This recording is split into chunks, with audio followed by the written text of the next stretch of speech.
congruentes, los talleres de moldes no mandamos a hacer el trabajo a quien no tengamos validado, nada más porque tiene una máquina de las capacidades. Si no está involucrado en nuestra manufactura, más nos vale buscarnos a alguien y con quien tengamos un convenio que nos echen a perder trabajos que llevan una gran cantidad de horas y que puedan comprometer la entrega de la herramienta. Tiene que ser un convenio de outsourcing. El estado de carga del taller en el momento que se está cotizando es un insumo, necesito conocerlo. La proyección de la carga del taller durante el tiempo de ciclo del proyecto. Más o menos cuánta va a ser la carga de taller que voy a tener en lo que dura el ciclo. Otra entrada es los métodos y competencias que se necesitan para cotizar. Conocimientos avanzados de todos los procesos de manufactura aplicados a la fabricación de moldes. ¿Están de acuerdo? Si no somos verdaderamente expertos, no los vamos a poder pronosticar. No puedo llamar a un becario, oye, pues hazme cotizaciones de moldes. Sabrá Dios que me entregue. Y lo peor, si me dan la orden de compra, yo tengo que entregar el molde. Conocimiento avanzado en diseño de moldes. Tenemos que haber pasado por las filas de diseño. Conocimiento de montajes y mecánica de sujeción estandarizable. Cuando somos más expertos y más productivos es cuando podemos estandarizar. Si podemos estandarizar los montajes del proyecto en cuestión, vamos a ir más rápidos, vamos a ser productivos. Conocimientos de metrología, de administración de proyectos, resinas plásticas y administración de riesgos. Si la persona que cotiza no sabe que los riesgos se mitigan, que existen allí, aunque no hayamos incurrido en ellos, pero tenemos que tener un plan de mitigación, vamos a estar en problemas en el momento que nos caigan. Nos vamos a llenar de sorpresas cada vez que hagamos un molde. ¿Entienden? Entonces, tenemos que tener esto, pero bien claro, como una administración, no como víctimas de la mala suerte, ¿me entienden?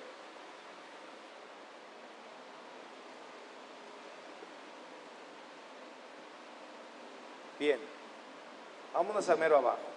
Otra entrada, son los recursos humanos. ¿Qué perfil tiene que tener el recurso humano que cotiza? Es un ingeniero con experiencia en manufactura de herramientales, en proyectos, en costos y en moldes. Esas competencias laborales las tiene que tener el perfil de quien cotiza. Pero no nada más, también tiene que medirse los KPIs. El ingeniero que proyecta la cotización de un molde tiene que conocer al final de sus proyectos cuánto presupuesta en compras y cuánto se gastó en el proyecto en dinero. Presupuesté $15,800 de insumos, ¿cuánto me gasté? 20,000. Te quedaste corto, compadre. Ahora sí, lléname tus 5 whys y dime qué pasó. ¿Por qué te equivocaste? Para que aprendas, porque ya me va a preocupar todas las cotizaciones que hiciste antes de esta otra y que son proyectos que ahorita van caminando, cuánto me va a faltar de proyectos porque estás cotizando por debajo de la norma. Igual, la factibilidad de los procesos, la cantidad de horas taller contra la cantidad de horas proyectada. Ese porcentaje, es el que más nos mata. Cuando sabemos hacer bien este trabajo, es cuando verdaderamente hemos aprendido a cotizar. Si les digo que hemos hecho proyectos con una diferencia proyectada de 3 horas en un proyecto de 1,700 horas, ¿me lo creen?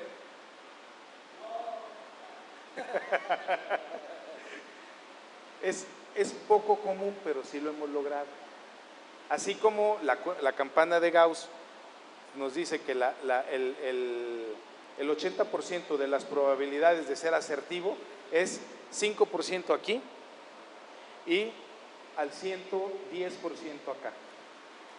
Es una buena medida. Es una buena medida para poder decir, estoy cotizando bien. Lo que cotizo, sé hasta dónde puedo manejar un descuento o sé hasta dónde debo declinar la oferta. ¿Por qué? Si alguien va a tener problemas con el proyecto, que sea mi competencia. Lo mejor es un competidor para tener problemas. no nosotros. No, nunca por cantidad de material, nunca. Créeme, hace ratito que pasé aquí a las instalaciones de taller que nos va a mostrar Toño, yo vi que estaba maquinando unos bloques y unas rebabas de este tamaño. Y dice, ah, qué bonito se movió material en este monstruo de máquina, ¿no? Padrísimo.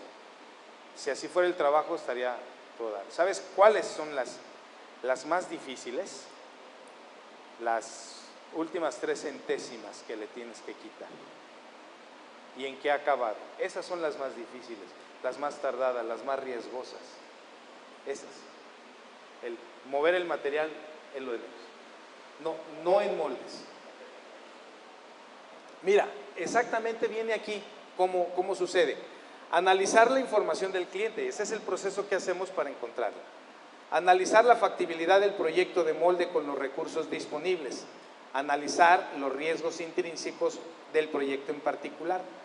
Analizar los riesgos externos durante el proyecto en particular. ¿Cuáles son, por ejemplo? Si estoy en Veracruz y vienen las fiestas de carnaval, aguas. No voy a tener personal, ¿eh? Es en serio. Es cultural. Esa ciudad no trabaja. Y me ha tocado ir a trabajar, a echar a andar una planta, y a donde teníamos que trabajar no había quien moviera las máquinas, y nosotros, yo con mi gente, mi personal y todo, y me dice el ingeniero de proyecto, ¿sabes qué? Si quieren váyanse al carnaval, no va a haber gente. ¿Me lo creen? Experiencia, ¿eh? Considerar las alternativas posibles de solución. Analizar el método de llenado de mejor alcance. Esto incluye los procesos Mold Flow de simulación. Si no tenemos un proceso Mold Flow de simulación, tenemos que tener un colmillo muy retorcido para figurarnos cómo va a estar esto. Estimar el tamaño del portamoldes estándar, eso ya es cálculo, ¿sí? Hay que acomodarlo. Recomiendo siempre agarrar una cartulina, dibujar el tamaño del portamolde que más o menos queda y cuadricular el pedazo del molde que vamos a ocupar. Eso ayuda, ahorra mucho tiempo y muchos dolores de cabeza. Elaborar el anteproyecto de diseño de molde que resuelva el producto. Considerar las soluciones proyectadas contra la configuración propuesta por el cliente. El cliente muchas veces nos da una lista. Este molde debe tener esto y esto y esto y esto y esto, y no debe llevar lifters, y no debe llevar carros. Pero tienes unos ribs de 70 milímetros metidos hacia abajo. Si no le meto un lifter de un lado y un carro del otro, se va a romper la pieza y me va a dejar el plástico abajo. ¿Y quién va a ser el culpable?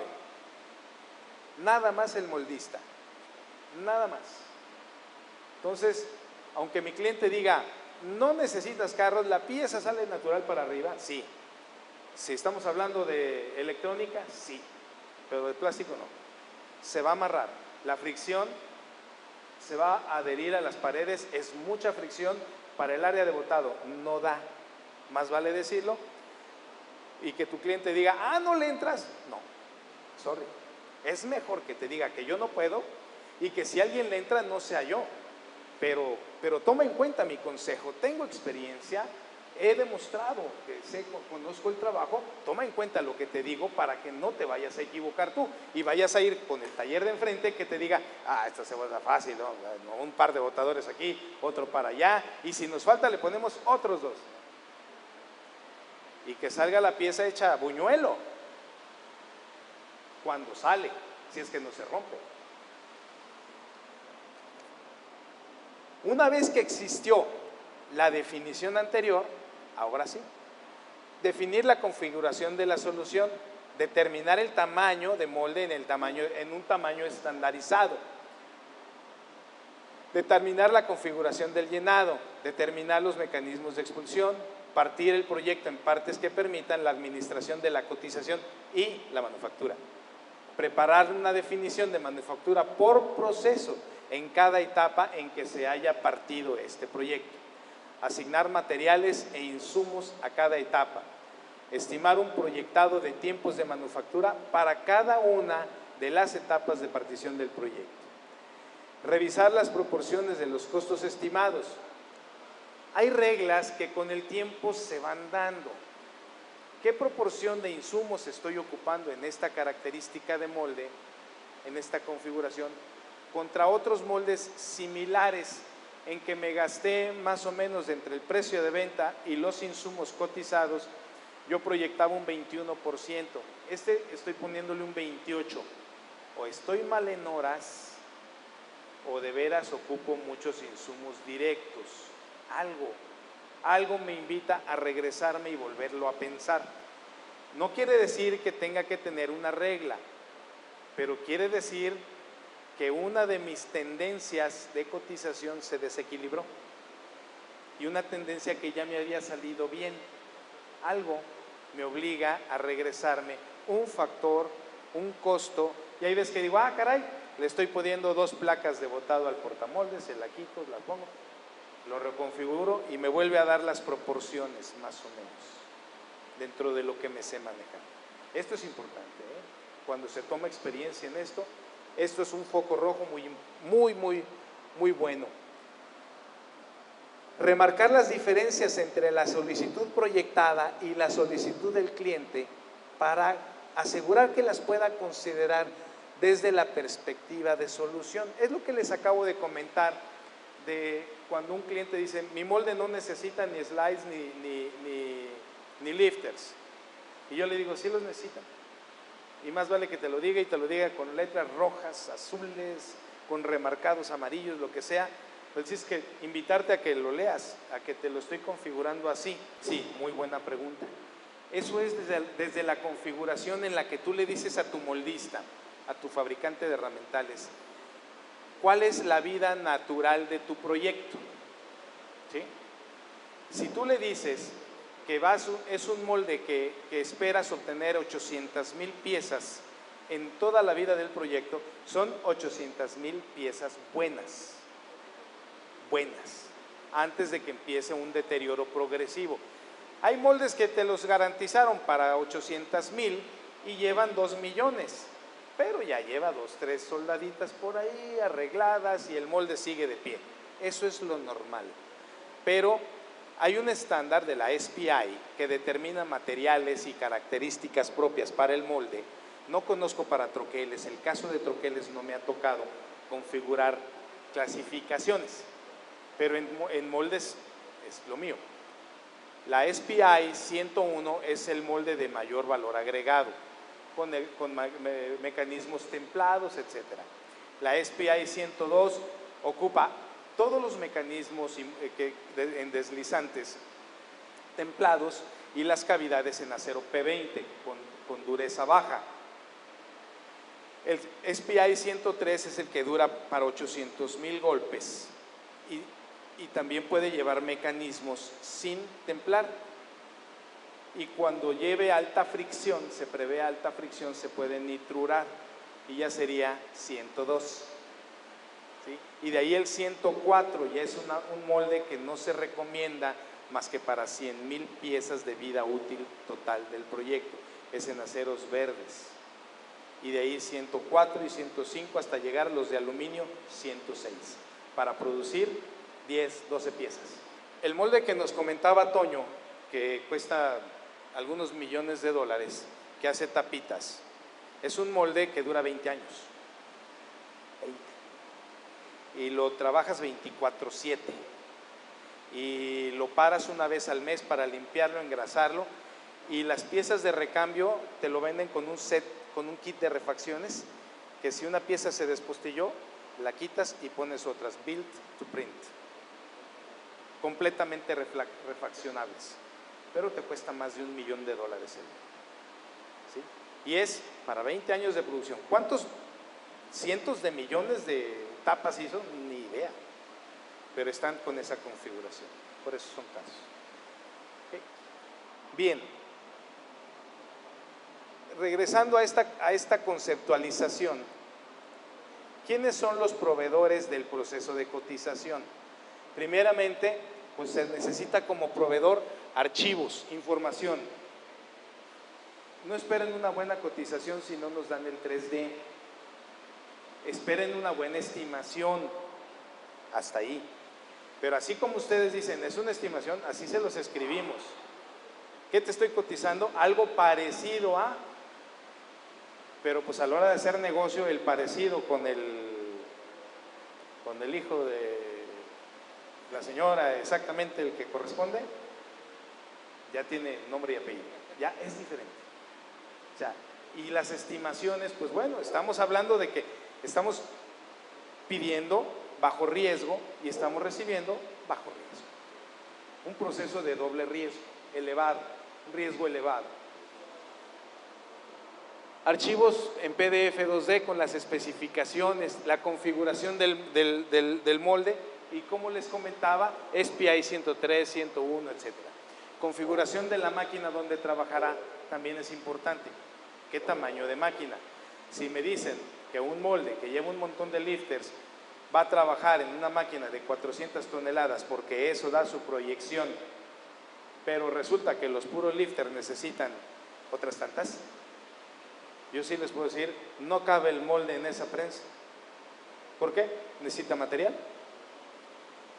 Pero es que aquí dice que no ocupa más que esta. Sí, es la superficie proyectada para allá, pero no para acá. ¿Sí? Es importante eso. ¿Qué máquina vas a ocupar? También ahí tendríamos que remarcar, decir, calculaste máquina de 400 toneladas, yo te digo que necesitas al menos 600. Dar un previo. Y si no, más vale no hacerlo. No hacerlo. Es bien difícil. Hace muchos años me tocó ver un molde de unos vessels para quemacoco que iban, el molde lo hicieron en Taiwán y el moldista pues hizo su trabajo. Cuando llegó el molde, lo fueron a validar y todo, pues sí, hay una prensa grande y todo, sacaron piezas y todo. Cuando llegó el molde, había que quitarle una barra a la máquina para meter el molde y luego volver a armar la barra. Entonces, un cambio de molde se llevaba 2 días. Historias de terror, ¿verdad? Sí. Y ni modo que este ingeniero dijera, oigan, pues autorícenme una máquina. Porque desde el principio no configuró correctamente el molde. Historias.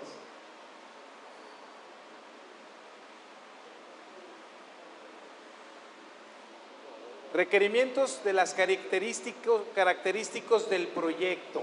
Importante, tiempo de entrega necesario. Si me dicen que el molde tiene que estar en 4 semanas y me llevo 12, más vale declinar antes. No es que uno no quiera apoyar, es que hay que saber levantar y decir, no voy a poder. O tú vas a mis instalaciones y te entrego, es más fácil, te muestro todo. No estoy limitado.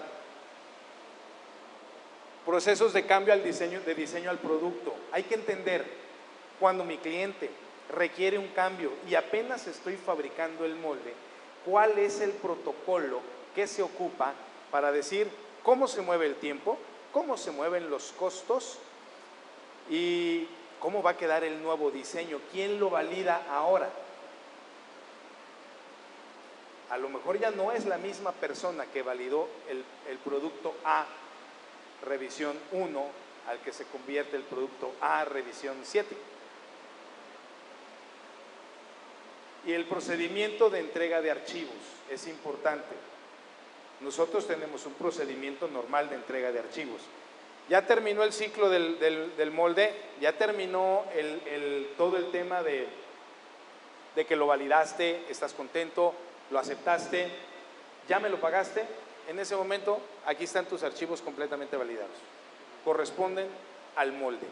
Pero ahí tengo clientes que dicen, no, para vida de que yo tome toda tu papelería para pagos después de la validación de la producción, es los archivos terminados.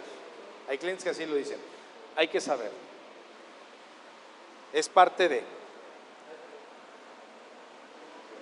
Requerimientos del perfil del fabricante de molde. ¿Empato con esto? ¿Es lo que tú esperas? ¿Mi taller empata con lo que tú esperas? ¿Con lo que tú estás configurando? ¿Tengo las certificaciones? ¿La ubicación me favorece o está muy lejos? Hace poquito me aprobaron un molde, pero había que entregarlo en Malasia. Entonces dije, no, gracias. Porque la documentación inicial decía en México. Y después dijeron, no, es en Malasia. Y era de soplado.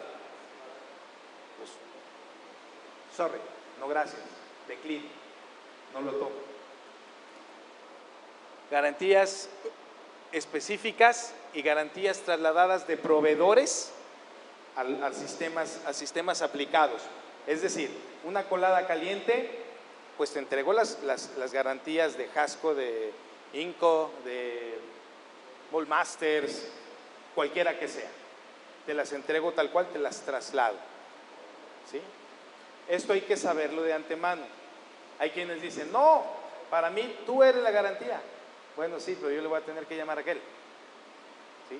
Y es más fácil que aquel te atienda directamente a ti, para que no lo brinques. Entonces, esto tiene clientes. Me voy a brincar esto va a control de costos. Cualquiera que tenga en su empresa un control de costos, el cliente de todo este proceso de cotización es control de costos, es ingeniería de diseño y es la cotización misma al cliente. El reporte que se le entrega al cliente es el cliente principal de este proceso, aunque el cliente también es proveedor de la información que se requiere para configurar todo. ¿Se dan cuenta que no le falta nada? Con esto, ustedes cotizan menos. ¿Sí?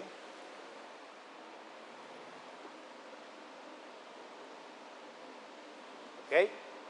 Aquí está la dichosa parte que les estoy comente y comente. Dice la información de mi cliente.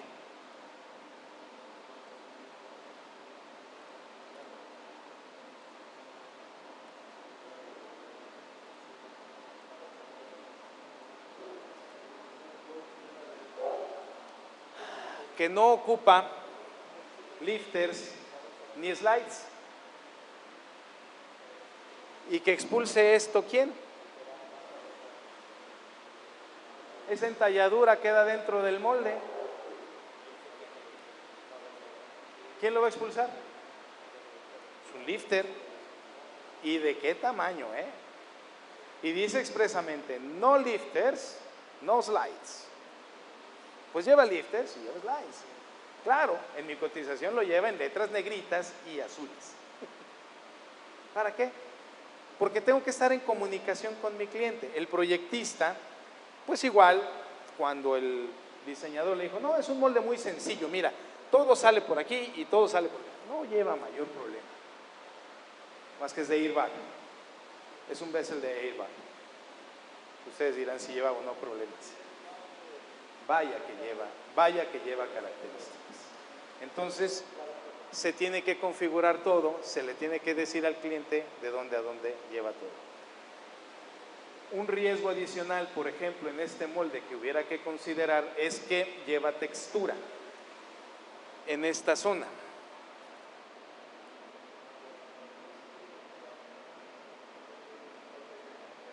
Toda esta zona lleva textura hasta aquí.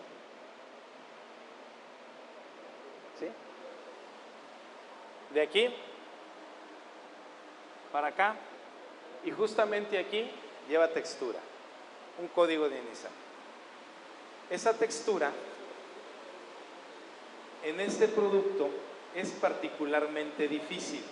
¿Por qué?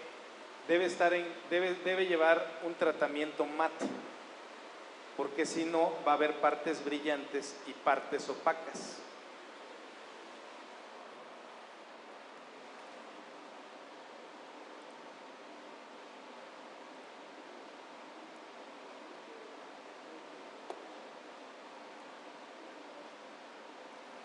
¿Alcanzan a ver la diferencia de espesores? ¿Sí? Donde hay poco espesor, hay menos calor que donde hay más espesor. Y tenemos que enfriar todo ese plástico antes de que salga. Y que no haya plástico no curado en el momento de que se expulse. Aparte de los lifters para poder expulsar y expulsarlo bien, hay que tener en cuenta qué tipo de elementos va a llevar para que la conducción de calor sea correcta, porque tiene diferentes espesores. Fíjense aquí. Imagínense que esa textura salga como borrada y una raya, es decir, ¿qué pasó? ¿Cómo? Si esto es vista, no se puede. Entonces, el elemento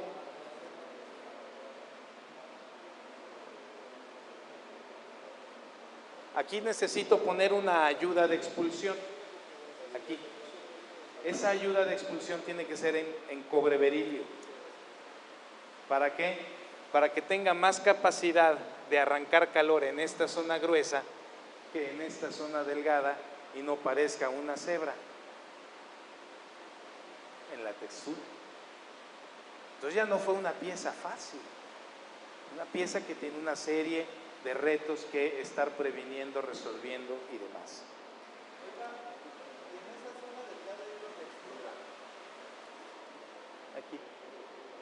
Aquí. Buena pregunta. Aquí. ¿Sí? Ahí se empieza a abrir, pero aquí hay otra entalladura. ¿Sí? Entonces, se debe abrir como una caja. Ándale, o sea, que permita la salida natural de la bolsa. Y es un TPO, es un plástico blando. O sea que en cuanto recibe un exceso de presión, se rompe. ¿Sí? Entonces sí, es una pieza de características muy delicadas. Pero iba yo a explicar así, ya me acordé.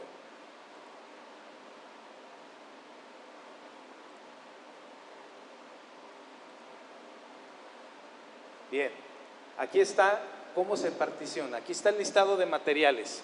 ¿Qué materiales ocupa? Los costos y cargos por estos elementos. Un portamolde básico que puede costar alrededor de $18,700. Estos suman, sí, es una boquilla, un ensamble de boquilla Inco y una boquilla Inco. Suman estos dos $10,088. Grafito para electrodos, aceros, el tratamiento térmico correspondiente a todos estos aceros, el precio por kilo de estos aceros, y suma aquí en total, el análisis mole flow, ¿sí? ¿Se acuerdan lo que dijimos? Un análisis de cómo va a llenar. Aquí no podemos decir cómo va a llenar si no lo hacemos científicamente. Es una pieza difícil, vaya que está difícil. Entonces se considera dentro de los costos el análisis mole flow. Aquí viene lo interesante y los costos de taller. Por la ingeniería de diseño, el proyecto ya completo son 80 horas. La ingeniería CAM, esta es ingeniería de diseño y toda la demás es pura ingeniería de manufactura, ¿sí? Y dibujos. Aquí están las demás horas en cada una de las etapas. Cómo se partió: convencional, maquino, CNC, erosión por hilo, rectificado, ajuste. ¿Sí? En esos procesos es una matriz de doble dimensión. Y para poderla cuadrar y visualizar qué tan asertivos o lejanos podemos andar, se hace este otro. Aquí es lo mismo, está relacionado, pero cada uno de los costos que arriba viene ubicado, aquí está en costo por proceso, para visualizar proporciones. ¿Qué tan desproporcionado estoy con mi tendencia natural de cotización?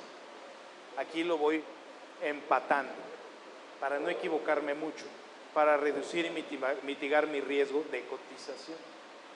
¿Sí? Con esto se emite finalmente una redacción, una descripción de la herramienta.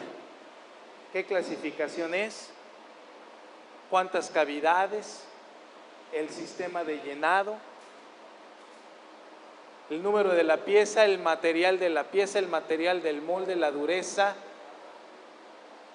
y la información suministrada. Importante, porque eso es lo que te estoy cotizando. Y la textura, esa va por separado. Normalmente la ponemos por separado, ¿sí? Finalmente el cliente va a decir, lléname un formatito mío y me incluyes todo, ¿sí? Pero también te doy mi formato. Debemos estar de acuerdo en una cosa.